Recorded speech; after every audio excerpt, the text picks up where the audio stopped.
is very nice on the against the Blade Master as well, if you can get it. Grubby has put up a Spirit Lodge as well, and has picked up a couple of Kodos, and you can see he's getting headhunters as well. Obviously, actually checking tier 3 as well, all the right things I think, and, just because you want to get some low food units like headhunters, where it's not actually worth stealing it. Where something like if they can steal a couple of Kodos and a couple of Raiders, then that's actually a very good deal for him. But if always have to steal his headhunters, then that's really much less good for him, and it's going to mean that those banshees are much less effective.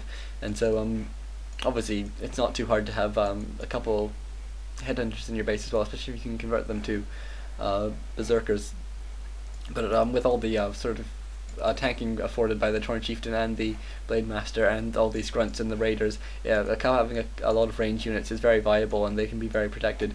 And meanwhile, Grubby now, I think he's probably scared to death that Ted's creeping this, because he does have his Blade Master just idle. It's probably waiting to try and run in and get a bit of harassment off, but I don't actually see a shade for Ted, and so Grubby might actually be successful in just picking out maybe this low ghoul or something.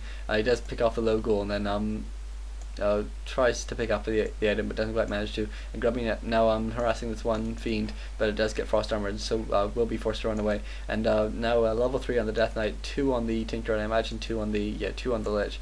And Lich has picked up an orb as well.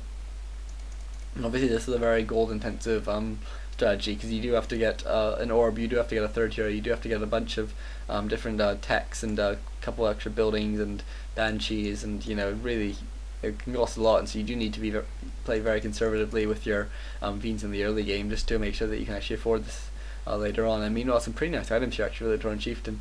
Does sell that one Divinity Ceiling, because it is really a terrible item. But Ted now managed to just get out this expansion attempt from Grubby. Obviously Grubby thinking that Ted will be a bit weaker on...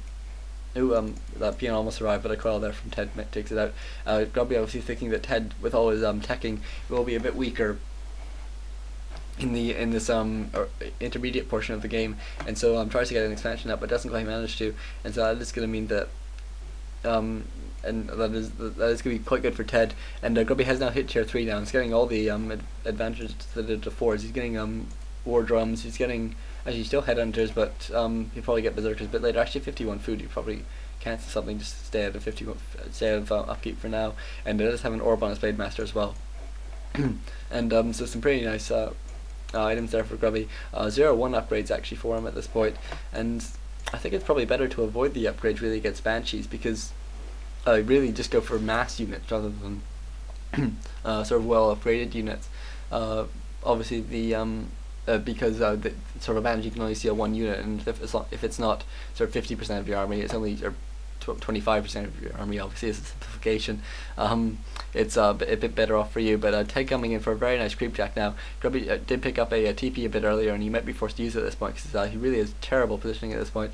And Grubby does manage to pick up the item, I think, just before he gets killed, just before he gets out of there, but he does also get a Spirit Walker kill.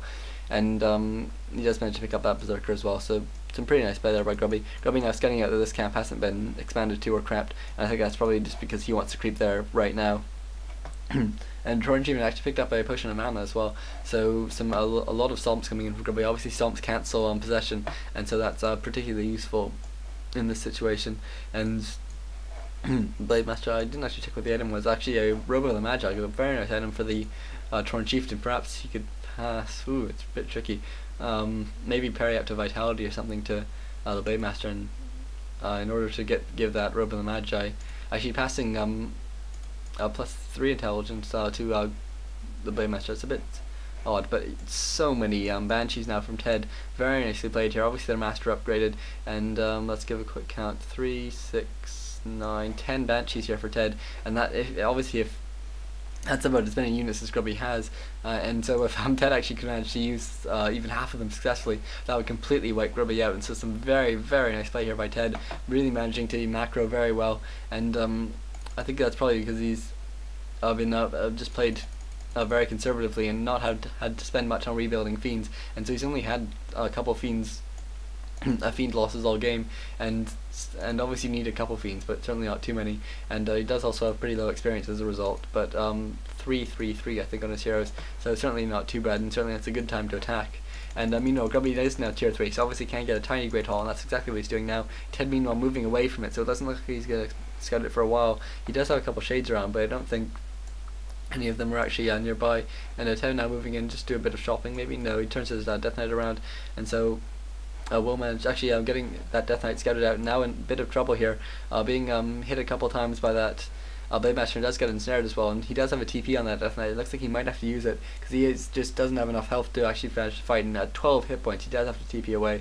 Very, very close there by Ted, and I'm not sure why he waited that long really, but he probably had his reasons, and he will be able to heal up pretty quickly anyways.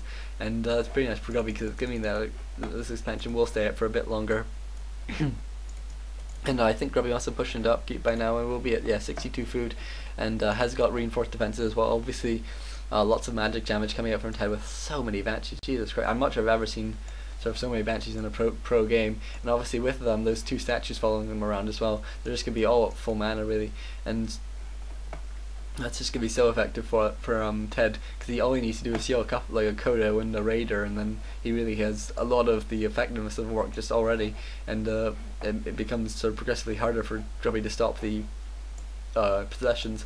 And so Grubby does really need to get a very good position, does really need to know when Ted's attacking and from where, and be able to move his Sword Chieftain into position as soon as possible. Meanwhile, it looks like Grubby is deciding just to go for a bit of base training at this point. Obviously he has a bit of siege in his army, and will be able to take down maybe a Temple of the Damned, or I'm not sure quite what he's going for at this point, but Ted doing exactly the same thing, moving in, trying to take a bestiary. Obviously with that he actually TP's out before that Pocket Factory managed to take out anything, and Grubby's gonna have to TP out as well.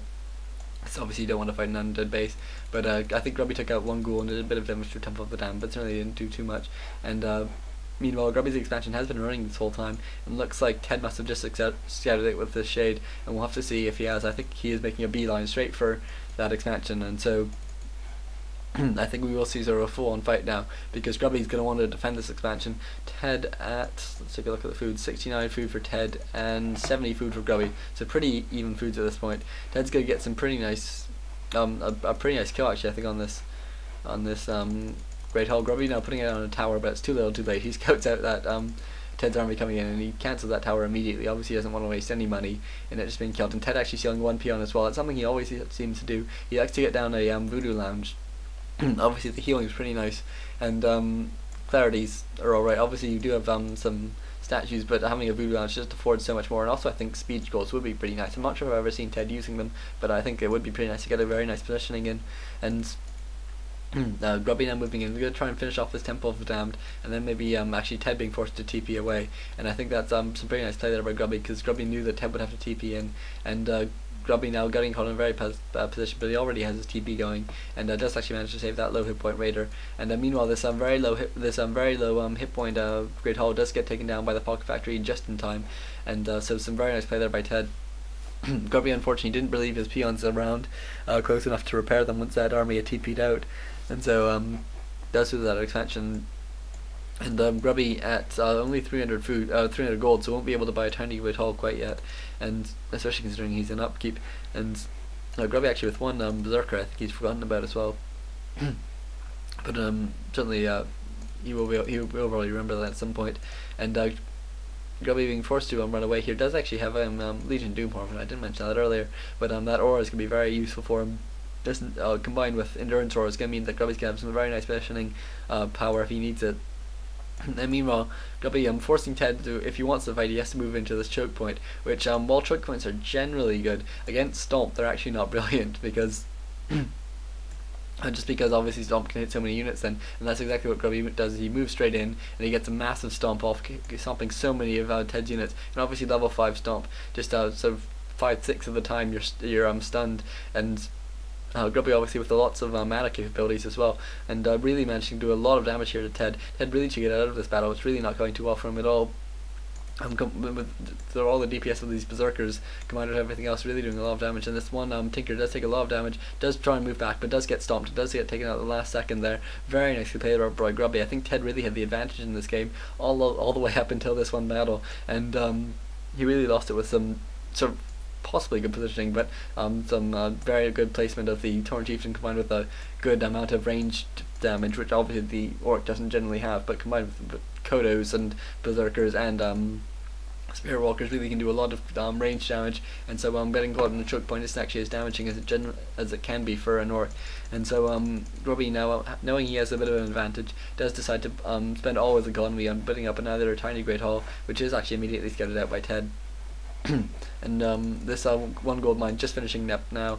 And Grubby had a Berserker here before, which he remembered, and now has a Walker there. Pretty odd, but it will mean that Grubby's managing to send all his gold beyond straight from that 1 mine just to this other one as soon as they finish, and so he will have sort of a constant economy, whereas TeD just being forced to sell off all his buildings now. Obviously he knows he can't expand because Undead's just so bad at expanding, and Orc's pretty good at taking out expansions, and so he does just have to go for one last all-in push here. Does still have a lot of Banshees, so don't count him out. Is rebuilding a Temple of the Damned actually, just so he can have 2 going, so he can make the most of all this gold that he's getting in now. He does have enough to build a couple more Banshees, and if he does win this game, I think that those will be the linchpin, because he does